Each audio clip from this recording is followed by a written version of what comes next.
গীতিকার সুরকার হয়ে আপনার পথ চলা, যিনি আসলে বোঝেন তিনিই তো সুরটা দেন, আপনি সুরটা দিচ্ছেন, সেই গানটা অন্য মানুষ গাইছে, কখন আপনার মনে হয়নি যে আপনিও গান গাইবেন? অ্যাকচুয়ালি আমি সঙ্গীত শিল্পী হওয়ার জন্যই সঙ্গীতে আসা, কিন্তু কেন জানি আমার ওই দিক দিয়ে আর যাওয়া হয় নাই। আস্তে আস্তে লেখালেখিটা মানুষে পছন্দ করলো, চিন্তা করলাম তাইলে আমি এদিক দিয়ে চলে যাই।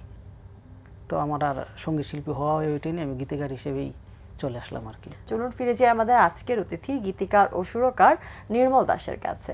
নির্মল দা, আবারও ফিরে এলাম আপনার কাছে।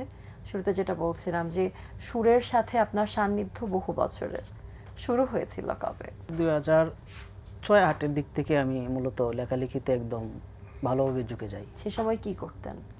তখন লেখাপড়াতে ছিলাম, কোন ক্লাসে ছিলেন? ইন্টারমিডিয়েটের দিকে ছিলাম। তো অনেক ছোট বলা যায়, সবেমাত্র উচ্চ মাধ্যমিকে পড়া ছাত্র, গানের কথা লেখা, সুর করা দুটোই বেশ আসলে একটা জটিল প্রক্রিয়া, যারা আসলে আমরা এর সাথে সম্পৃক্ত না তাদের কাছে। আপনি কি করে ওইটুকুন বয়সে এই সাহসটা করলেন? যেহেতু আমি গ্রামের মানুষ, গ্রামের প্রাকৃতিক পরিবেশ থেকে আমার বড় হওয়া, আর প্রাকৃতিক পরিবেশ থেকেই লেখা সুর চলে আসে।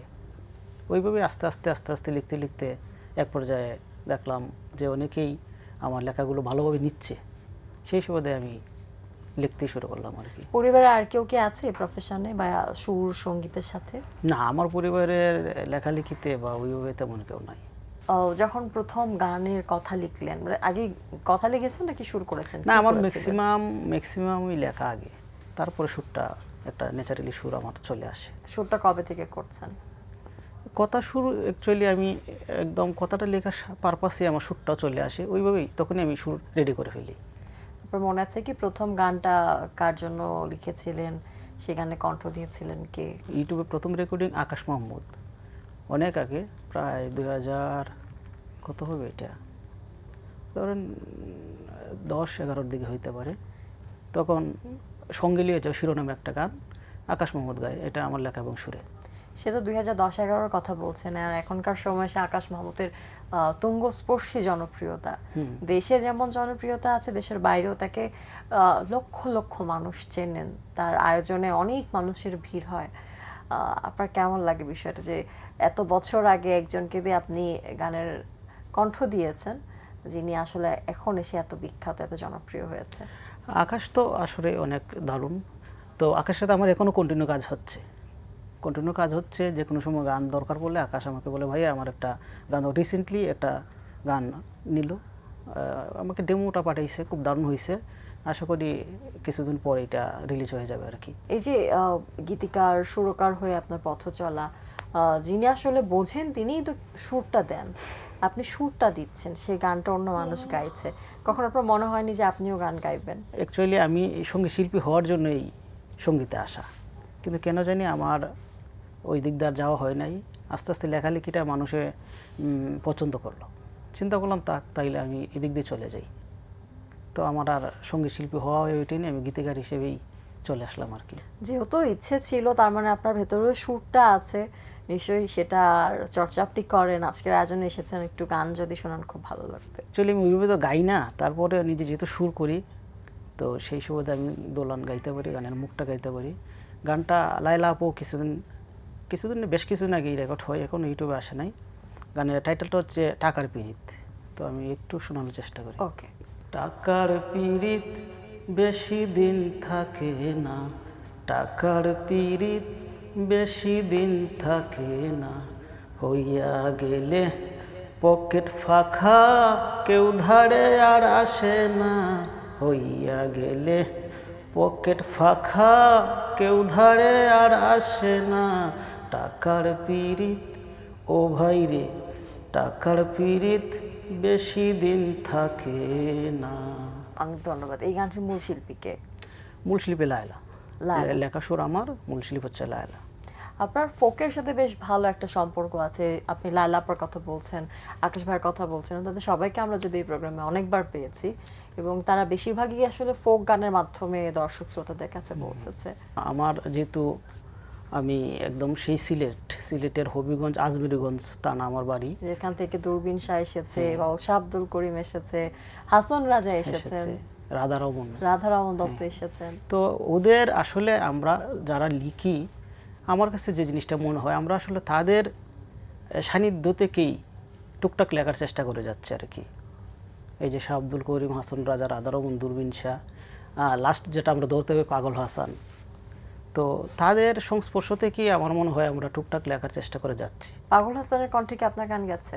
পাগল হাসানের কণ্ঠে আমার গান যায় নাই, ওনার সাথে আমার একটা কাজ হয়েছে। গানটা তসিবা গায় সিলেটি ফুরি শিরোনামে, মোটামুটি না বাংলাদেশ এমনকি আমাদের সিলেটে খুব জনপ্রিয়। এই গানটা সুর করেছিলেন পাগল হাসান। আমরা কিন্তু একটা জিনিস খেয়াল, মানে আমার এই মুহূর্তে মনে হচ্ছে যে বাংলাদেশে এই মুহূর্তে ফোককে যারা আসলে ডমিনেট করছে, ফোক ইন্ডাস্ট্রিতে যে তরুণদেরকে আমরা দেখতে পাচ্ছি, তাদের মধ্যে বেশিরভাগই সিলেট থেকে আসা। হ্যাঁ, অনেকে সিলেট থেকে আসা। এর পেছনে কারণটা কি শুধু আপনার মনে হয় যে আসলে হাসন রাজা, দূরবীন শাহ, বাউল শাহ আব্দুল করিম কিংবা অন্যরা যারা ওইখানকার আসলে প্রসিদ্ধ সঙ্গীত শিল্পী বা সাধু যারা আছেন, তাদের কারণে কি এটা সম্ভব হয়েছে, নাকি অন্য কোনো কারণ আছে যে সিলেটের মাটি মানে আসলে সিলেটের মাটি? আমার কাছে এটাই মনে হয় যে সিলেটের মাটির যে ঘ্রাণ, আসলে ওই ঘ্রাণ থেকেই এইগুলো সৃষ্টি হওয়া। এই যে মহাজনরা যা লিখে গেছেন, আমার মনে হয় আমরা যারা লিখছি বা নতুন যারা লিখে যাচ্ছি, তাদের থেকে আমরা একটু একটু একটু একটু করে সংস্পর্শে আসি এবং একটু লেখার চেষ্টা করি।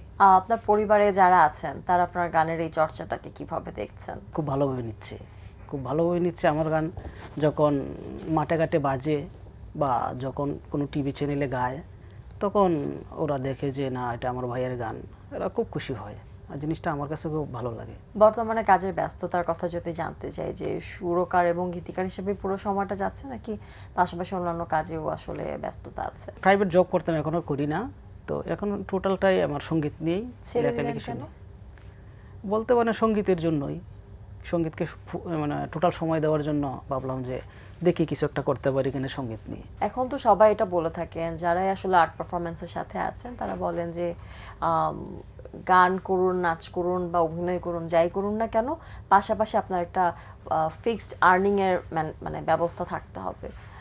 ইজ ইট ট্রু যে আসলেই দরকার? না, এটা অবশ্যই দরকার। তাহলে আপনি চাকরি ছাড়লেন কেন? চালাম বলতে গেলে আমি পরিবারের ছোট ছেলে, আমার এতটা পিছুটান নেই। আমার বড় ভাই আছে, যদি বাবা নাই, বেশ কিছুদিন হয়েছে, প্রায় 2 বছর হচ্ছে মারা গেছেন।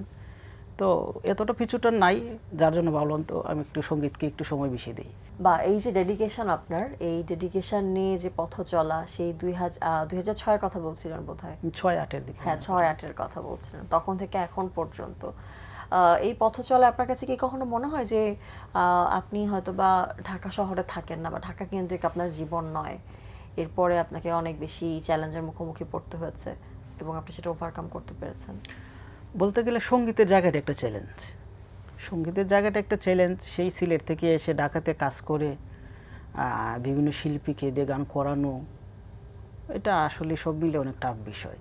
আপনি একজন ইয়াং এনথুজিয়াস্ট গীতিকার এবং সুরকার, নিশ্চয়ই আপনি অনেক গান শোনেন, নয়তো সুরের আসলে খুঁজে পাওয়া মানে সন্ধান পাওয়াটা খুব কঠিন গান না শুনলে।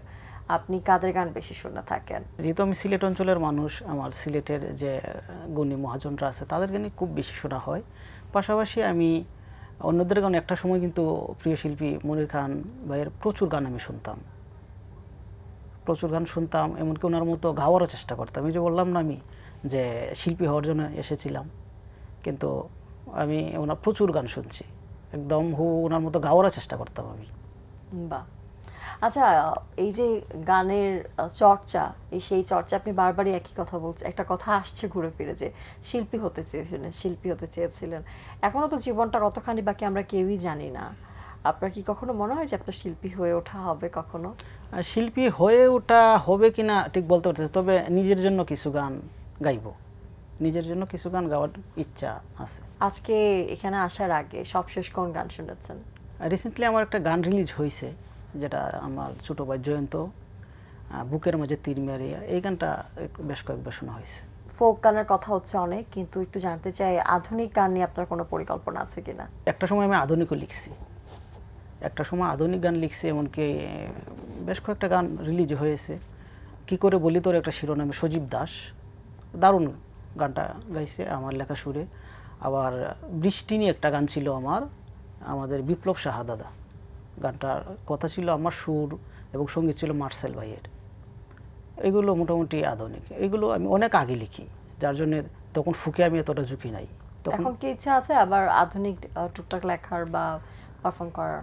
আধুনিকটা বলতে গেলে আধুনিক লেখা আছে আমার, অনেক আগে লেখা আছে, কিন্তু ইদানিং বেশি ফুকিয়ে লিখতেছি। ফুকটা খুব বেশি টানে আমারে, ফুকটাই খুব বেশি লিখতেছি। প্রিয় শিল্পী কারা? সিনিয়র হিসেবে শুভেন্দু স্যার ছিলেন, সাবিন ইয়াসমিন, প্রচুর গান আমি শুনছি, কনক চাপা, খালিদ হাসান মিলু, প্রচুর গান আমি শুনছি, আসিফ ভাই, মনির খান।